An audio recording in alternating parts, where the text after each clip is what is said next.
আজকে আমাদের আলোচনার বিষয় হলো তাকওয়ার পুরস্কার। এই সাবজেক্টের উপরে আমরা কিছুক্ষণ সময় কথা শ্রবণ করব। আল্লাহ তাআলা যেন আমাদেরকে বলার এবং শোনার তৌফিক দান করেন। আমরা পড়ি আল্লাহুম্মা আমিন। তাকওয়া এই শব্দটা ওয়াকিউন শব্দ থেকে এসেছে, যার অর্থ হচ্ছে বেঁচে থাকা, নিজেকে বিরত রাখা, নিজেকে গুটিয়ে রাখা। কথা কি বোঝা যাচ্ছে? তাকওয়া শব্দটা ওয়াকিউন থেকে এসেছে, যার অর্থ হচ্ছে নিজেকে গুটিয়ে রাখে, নিজেকে বিরত রাখা। কি থেকে বিরত রাখবে? কি থেকে গুটিয়ে রাখবে? আল্লাহ তাআলা যে সমস্ত বিষয়গুলো হারাম করেছে, ওই হারামকৃত জিনিস থেকে নিজেদেরকে বাঁচিয়ে রাখে, ওই হারামকৃত জিনিসগুলো থেকে নিজেদেরকে দূরে রাখে, ওই হারামকৃত জিনিসগুলো থেকে নিজেদেরকে পরহেজ রাখে। এটাই হলো তাকওয়া। সুবহানাল্লাহ বলেন। এজন্য আল্লাহ তাআলা সূরা মায়েদার শুরুর দিকে বলেন, ওয়া তাআওয়ানু আলাল বিররি ওয়াত তাকওয়া, তোমরা তাকওয়ার কাজে সহযোগিতা করো আর খারাপ কাজে সহযোগিতা করো না। আল্লাহ তাআলার কথা কত অথেন্টিক।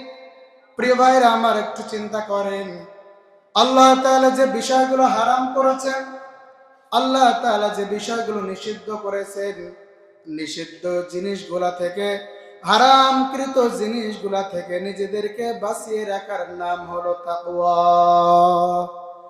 একবার হযরত ওমর ফারুক রাদিয়াল্লাহু তাআলা আনহু উবাই ইবনে কাবকে জিজ্ঞাসা করে, হে প্রিয় নবীর সাহাবী উবাই ইবনে কাব, তাকওয়া কাকে বলেন?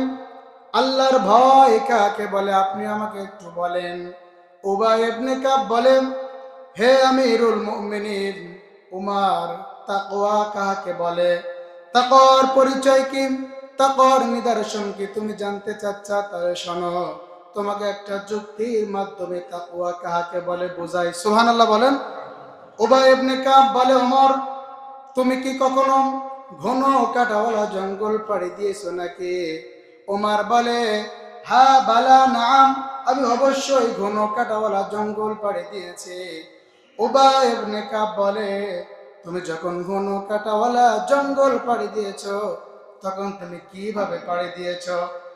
ওমর বলেন, আমি যখন ঘন কাঁটাওয়ালা জঙ্গল পাড়ি দিলাম, আমি যখন ঘন কাঁটাওয়ালা পথগুলো অতিক্রম করলাম, আমি খুব সাবধানতা অবলম্বন করলাম, আমি খুব বিচক্ষণতার সহিত বেছে বেছে দেখে দেখে পা ফেলে ফেলে সামনের দিকে অগ্রসর হলাম। উবাই ইবনে কাব বলে, ওমর, কেন তুমি সাবধানতা অবলম্বন করলে? কেন তুমি বেছে বেছে দেখে দেখে পা ফেলে ফেলে সামনের দিকে গেলা? কি কারণে গেলা? ওমর বলে, উবাই ইবনে কাবকে বলে, ওমর, ও আমার ভাই, আমি জানি এটা ঘন কাঁটাওয়ালা জঙ্গল, আমি যদি সাবধানতা অবলম্বন না করি, তাহলে ঘন কাঁটাওয়ালা জঙ্গলের কাঁটাগুলো আমার গায়ে লাগতে পারে, আমার গা থেকে আমার পোশাকগুলো ছেড়ে যেতে পারে, আমার গা থেকে রক্তক্ষরণ হতে পারে। ওই ঘন কাঁটাওয়ালা জঙ্গলের কোনো কাঁটা যদি আমার গায়ে লেগে যায়, তাহলে আমার গা থেকে রক্তক্ষরণ হয়ে যাবে, আমার গায়ের আমার চামড়া যেন ছিঁড়ে না যায়, আমার গায়ের পোশাক যেন ছিঁড়ে না যায়। এজন্য আমি অনেক সাবধানতা অবলম্বন করে আমি বেছে বেছে দেখে দেখে পা ফেলে সামনে অগ্রসর হয়েছি। উবাই ইবনে কাব বলেন, হে আমিরুল মুমিনিন ওমর, তাকওয়ার পরিচয় কি? তাকওয়ার নিদর্শন কি আমার তোর বলা লাগবে না, তুমি যে পরিচয়টা দিলে এটাই হলো তাকওয়া। তুমি যেমন সামান্য একটা কাটার ভয়ে গা থেকে রক্তক্ষরণ হবে, জামাগুলো ছেড়ে যাবে, এটার ভয়তে ঘন কাটাওয়ালা জঙ্গল দেখে দেখে সাবধানতা অবলম্বন করে সামনের দিকে গিয়েছো, এটাই হলো তাকওয়া। গোটা দুনিয়া ঘন কাটাওয়ালা জঙ্গল, এখানে অনেক গুনার কাটা আছে, এখানে সুদের গুনার কাটা আছে, ঘুষের গুনার কাটা আছে, এখানে মিথ্যার কাটা আছে, এখানে জিনার কাটা আছে, এখানে গীবতের কাটা আছে, এখানে টেন্ডার বাজে মারামারির মতো গুনাহের কাটা আছে।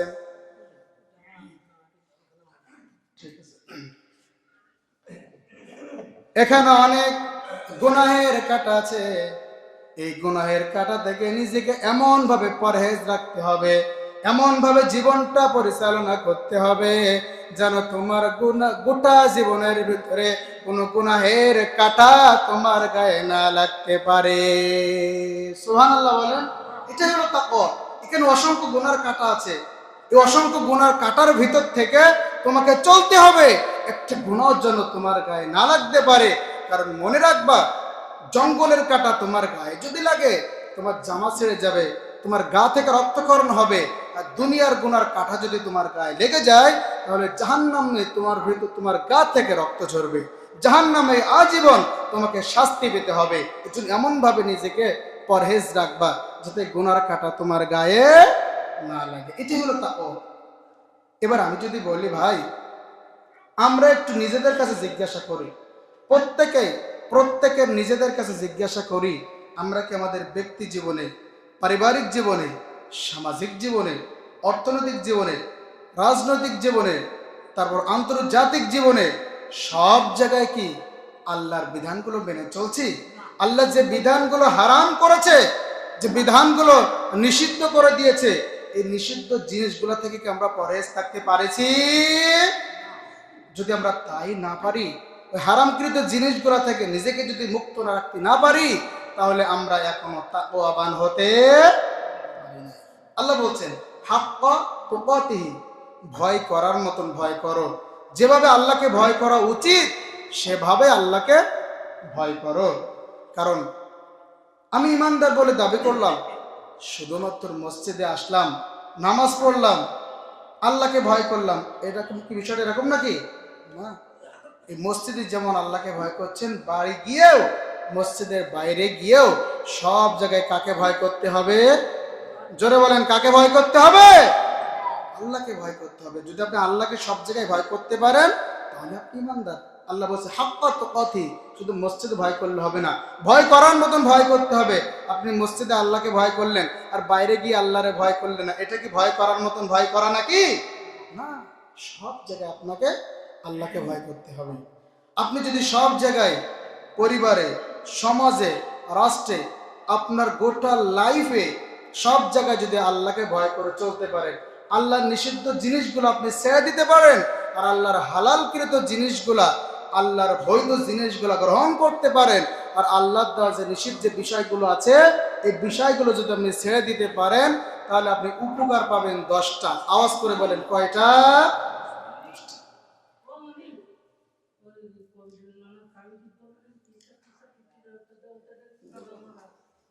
তাকওয়ার পুরস্কার 10টা। আওয়াজ করে বলেন তাকওয়ার পুরস্কার কয়টা? আরো জোরে বলেন কয়টা? 10টা। আপনি যদি সব জায়গায় আল্লাহকে ভয় করে চলতে পারেন তাহলে আপনি 10টা পুরস্কার পাবেন। এই 10টা পুরস্কার দেখে আমরা পাইতে পারি কিনা, সেই গুণগুলো আমাদের ভিতরে আছে কিনা আমরা একটু দেখি। আল্লাহ তাআলা আমাদেরকে এই কথাগুলো শুনে আমল করার তৌফিক দান করুক, পড়েন আল্লাহুম্মা আমিন। আসুন, আপনি যদি সব জায়গায় আল্লাহকে ভয় করে চলতে পারেন তাহলে আপনি পুরস্কার পাবেন 10টা।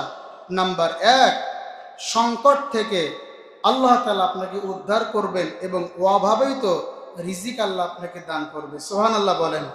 সব জায়গায়, ব্যক্তি, পরিবার, সমাজ, রাষ্ট্র, রাজনৈতিক, অর্থনৈতিক সব ক্ষেত্রে যদি আপনি আল্লাহকে ভয় করতে পারেন, আল্লাহর নিষিদ্ধ জিনিসগুলো ছেড়ে দিতে পারেন, 1 নাম্বার আপনি উপকার লাভ করবেন, সেটা হলো সংকট থেকে আল্লাহ আপনাকে পার করে দিবেন, ওভারকাম করে দিবেন, এবং এমন জায়গা থেকে আপনাকে রিজিক দান করবেন যেটা আপনি কল্পনাও করতে পারেন না। সুবহানাল্লাহ বলেন।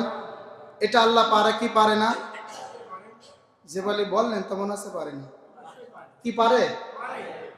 আমাদের দুঃখ, আমাদের কষ্ট, আমাদের জ্বালা যন্ত্রণা দূর করতে পারে কে? সে আল্লাহর নামে একটু জোরে বলেন তো আল্লাহ। আল্লাহকে দূর করে। এবার দলিল নেন, কোরআনুল কারীমের দলিল। আল্লাহ তাআলা বলছেন সূরা তালাক আয়াত নাম্বার 2 এবং 3, 2 নম্বর আয়াতের শেষ, 3 নম্বর আয়াতের শুরু।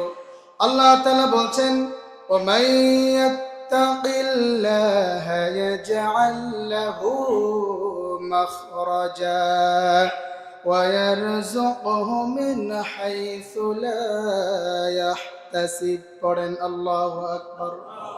আল্লাহ তাআলা বলছেন ওয়া মাইয়াত্তাকিল্লাহ, যারা নাকি আল্লাহকে ভয় করে, যারা সব জায়গায় আল্লাহকে ভয় করে, আল্লাহ মাখরাজা, তাদের জীবনের দুঃখ কষ্ট সংকটময় সময়গুলো আমি আল্লাহ পার করে দেব। সুবহানাল্লাহ। ওয়ায়ারযুকুহু মিন হাইসু লা ইয়াহতাসিব, আর এমন জায়গা থেকে তাকে রিজিক দেব সে কোনোদিন কল্পনা করে নাই।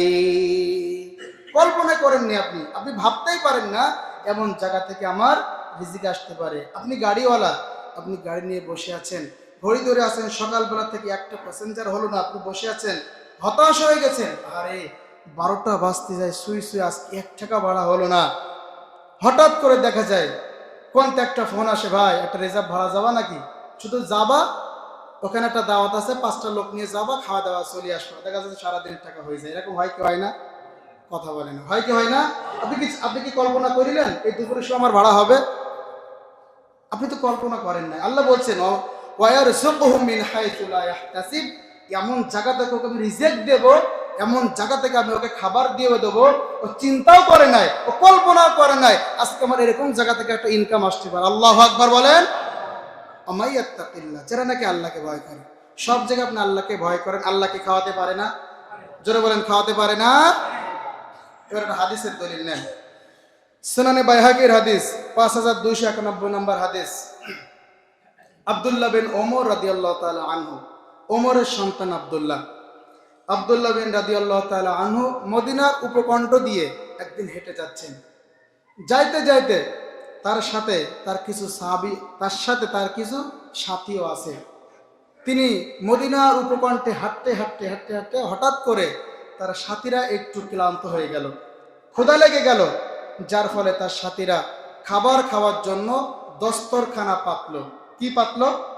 দস্তরখানা। ভাত খাওয়ার পূর্বে বা খানা খাওয়ার পূর্বে দস্তরখানা পাততে, এটা সুন্নাত। আমরা কি পাতি? সুন্নাত বিলীন হয়ে যাচ্ছে।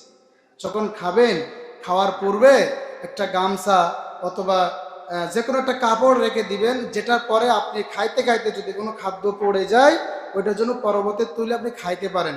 একটা পরিচ্ছন্ন একটা কাপড় রেখে তারপরে আপনি খাবারটা খাবেন, এটা হচ্ছে দস্তরখানা। কোরআনে আল্লাহ দস্তরখানা নামে একটা সূরা দিয়েছে, কোরআনুল কারীমের 5 নম্বর সূরা, সূরা আল মায়েদা। মায়েদা মানে দস্তরখানা। সুবহানাল্লাহ বলেন। কতটা গুরুত্বপূর্ণ বিষয় দেখেছেন? দস্তরখানা, মায়েদা মানে দস্তরখানা। প্রিয় ভাইরা আমার, আব্দুল্লাহ বিন ওমরের সাথে সাথীগুলো থাকা, তারা খাবারের জন্য দস্তরখানা পাতলো। আব্দুল্লাহ বিন ওমর লক্ষ্য করলেন ওই পাশ দিয়ে একটা রাখাল ছেলে চলে যাচ্ছে। আব্দুল্লাহ বিন ওমর ওই রাখালকে ডাক দিলেন।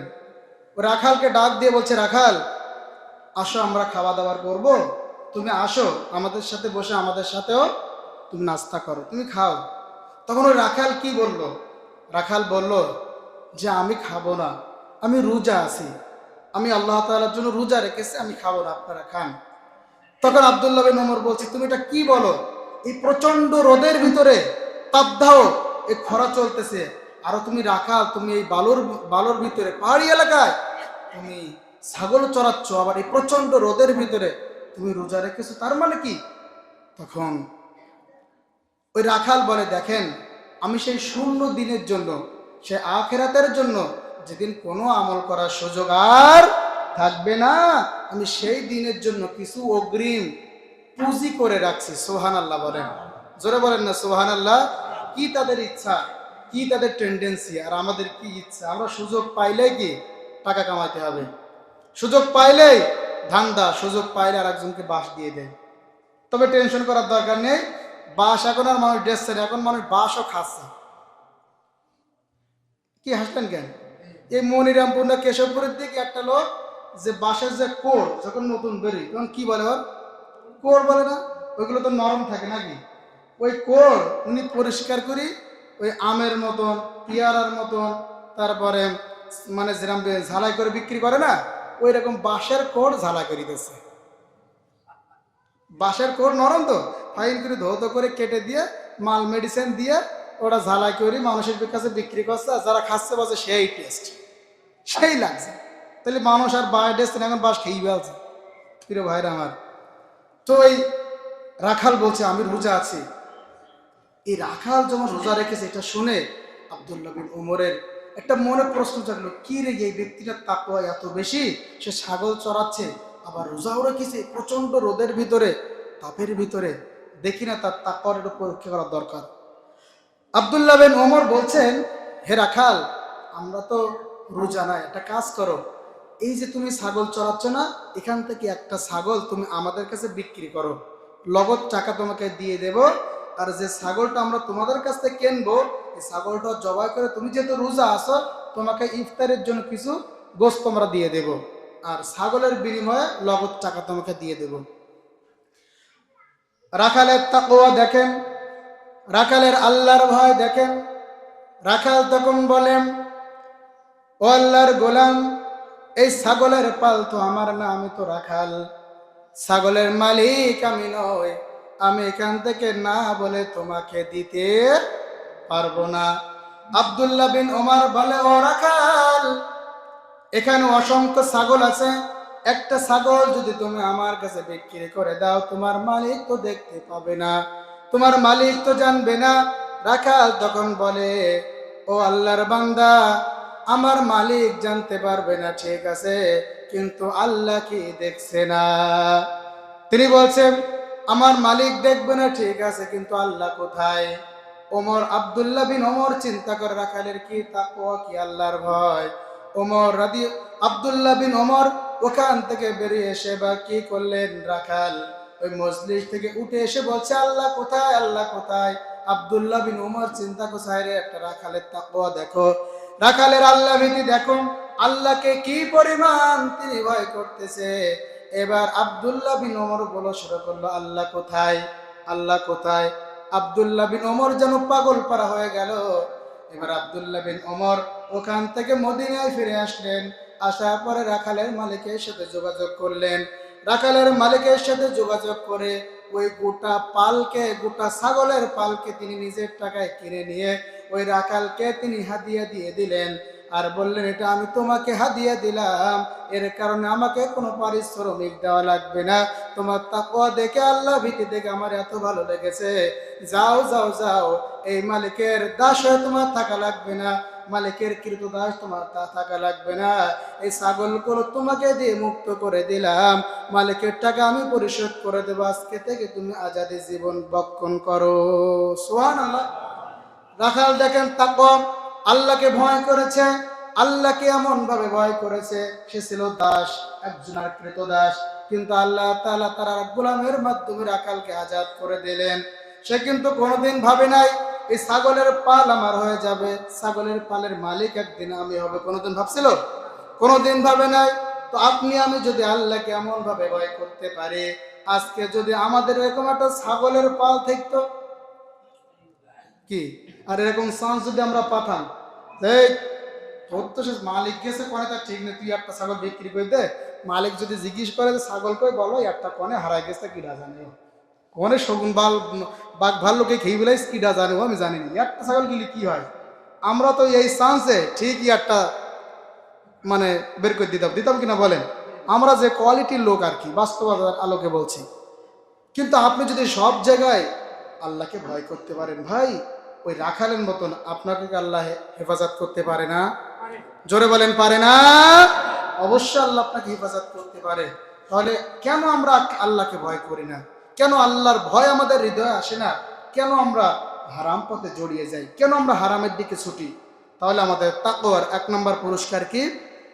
আল্লাহ তাআলা সংকট দূর করে দেবেন, আর এমন জায়গা থেকে রিজিক দান করবেন যেটা কল্পনা আমরা কেউ করিনি। প্রিয় ভাইরা আমার, সময় আমার সংক্ষেপ, সময় আমার শেষ। তাহলে তাকওয়ার পুরস্কার এখনো কয়টা আছে বলেন তো? 9টা। একটা বলেছি, তাহলে এখন আছে কয়টা? 9টা।